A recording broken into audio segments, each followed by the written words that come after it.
Hello everyone, welcome back to my YouTube channel. तर आज आपण बनवणार आहे कैरीची डाळ।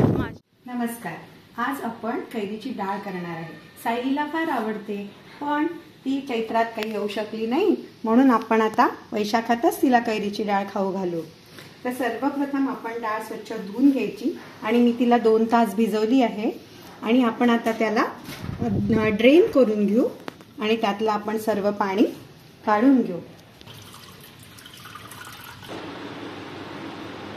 आपण आता ही डाळ घेतली आहे, ही उपसून घेतली आहे आणि त्याला लागणारं साहित्य मुख्य म्हणजे कैरी, मिरची, कोथिंबीर, गोडलिंब, हळद, हिंग आणि मोहरी। आता आपण कैरी किसून घेऊया।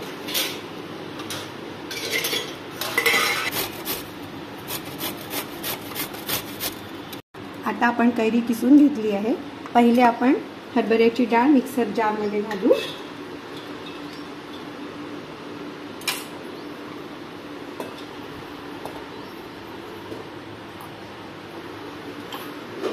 त्यात कैरी घालू, साधारण अंदाजाने घालायची।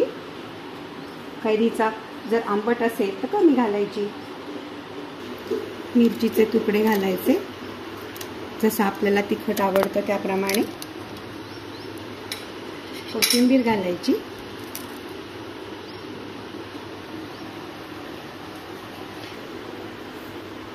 चवीनुसार मीठ घालायचं,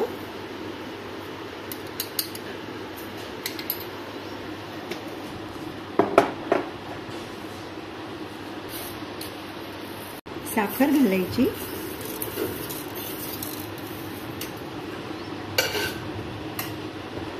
आणि मिक्सरला फिरवून घ्यायचं।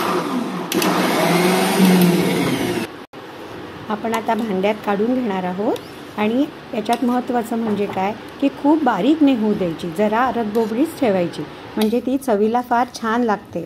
आणि जरा ना तेल जरा जास्तच घ्यायचं, कंजूसपणा करायचा नाही। जर तेल जास्त घेतलं तर त्याला चव फार छान येते। आणि हिंग पण व्यवस्थित घ्यायचा, त्याच्यामुळे हिंगाचा वास छान येतो। आणि एका भांड्यात काढल्यानंतर आता आपल्याला त्याला एक छान तडका द्यायचा आहे, त्याच्यामुळे तेल व्यवस्थित घ्यायचं।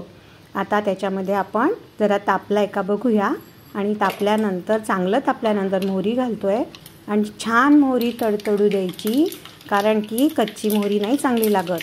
छान तडतडल्यावर मग त्याच्यामध्ये आपण हिंग, हळद, मोहरी तर घातलेलीच आहे, हळद आणखीन हिंग घालायचा आणि मग त्याला आपण छान तडका द्यायचा आणि छान चविष्ट अशी आपली डाळ तयार। आपली कैरीची डाळ तयार आहे। चला आता पाहू आता आपण टेस्ट करून कशी लागते।